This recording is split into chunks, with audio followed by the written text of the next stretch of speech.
ramai hari ni. Agak sedikit nervous. Dah lama tak naik pentas ni. Baik, nama diberi Alung Azahari, berusia 40 tahun, berasal daripada Batu Pahat, Johor, dan sekarang menetap di Kuala Lumpur, Bawang Semaju, Kuala Lumpur. Saya didiagnos dengan penyakit kanser testis yang telah merebak ke kelenjar usus 5 cm kali 3 dan merebak ke hati 1 cm kali 8. Saya ada bukti dan saksi yang membaca report saya. Betul ke kan? Tengok report saya kan. Seorang lagi, Coach Fendi ada di sini. Nanti boleh tanya dia, betul tak report Alung? Alung menemui kanker ni selepas peristiwa sebenarnya. Satu peristiwa di mana selepas kemoterapi yang keempat. Sakit kanser ni bila dia diagnose, doktor akan bagi orang kata plan ataupun schedule untuk kemoterapi. So selepas kemoterapi yang keempat tu, bacaan kanser saya tak turun. Bacaan kanser yang saya pertama adalah 19,000. Sampai satu masa dia statik dan tak turun. Bila tak turun, saya rasa mungkin ada benda yang tak kena, ada benda yang tak betul dengan diri saya. So saya tengok balik, saya kaji, saya tanya ustaz saya tanya pakar-pakar, dia kata air sebenarnya yang tak clear lagi dekat dalam badan saya. So alhamdulillah bila minum air kangen tu, sempat dah tengok. yang banyak ni tapi tak apalah, saya bagi tahu jujur lah. Saya minum air kangen semasa dalam merawatan kemoterapi. Sambil dia kemo 85 yang saya declare dekat dalam media sosial, sebenarnya saya minum 95. Jangan beritahu usah siapa tau. Okay, alhamdulillah minum air kangen semasa dalam rawatan dia tak ada masalah sebenarnya. Dan dia tak ada pun detoxification untuk bahan kemoterapi itu tadi. Yang paling teruk adalah kita risau adalah kesan sampingan daripada pengambilan ubat kemoterapi yang berlebihan. Dia akan merosakkan kita punya pinggang, hati, paru-paru dan even organ lain pun akan terkesan juga.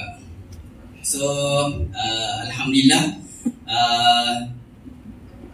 8 tahun dah.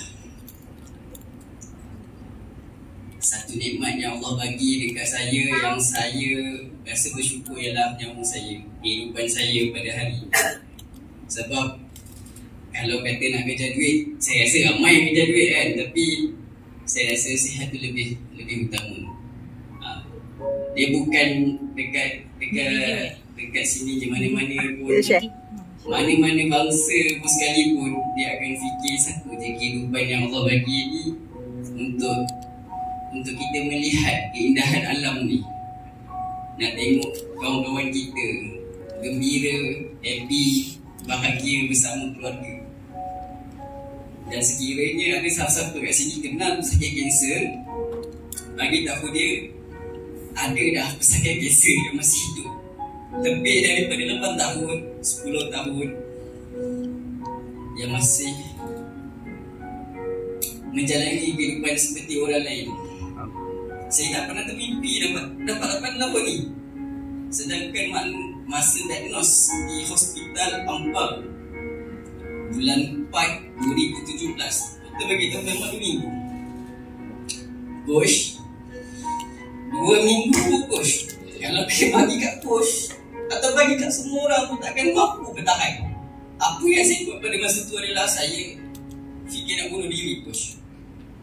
Even dalam wad sekalipun, kalau awak tengok yang balik semua ni berkafan, yang balik semua takkan ada kat dunia ni lagi. Tapi apa yang ada dekat dalam bisnes kangen ni, satu nilai kehidupan yang kita bagi pada orang lain. Dia mungkin rasa macam tak nak sampaikan, tapi kalau ada yang merayu pada kita, kenapa kita tak nak share dekat mereka? Hari ini bukan seorang pesakit kanser. Declaration yang ada sekarang ni 2022, 100,000 pesakit kanser kat luar sana. Siapa nak tolong? Siapa nak bantu mereka? Kadang-kadang even mak ayah, saudara mara kita sangat memerlukan kita. Jadi saya minta tolong kepada sakit kanser sini, cuba bagi tahu mereka, cuba ikhtiar dengan air genggam ni. Tak salah pun. Saya sampaikan kepada mereka juga,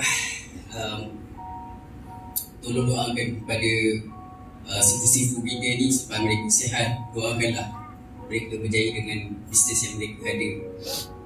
InsyaAllah kita jumpa lagi lepas ni ya. InsyaAllah. Terima kasih. Assalamualaikum.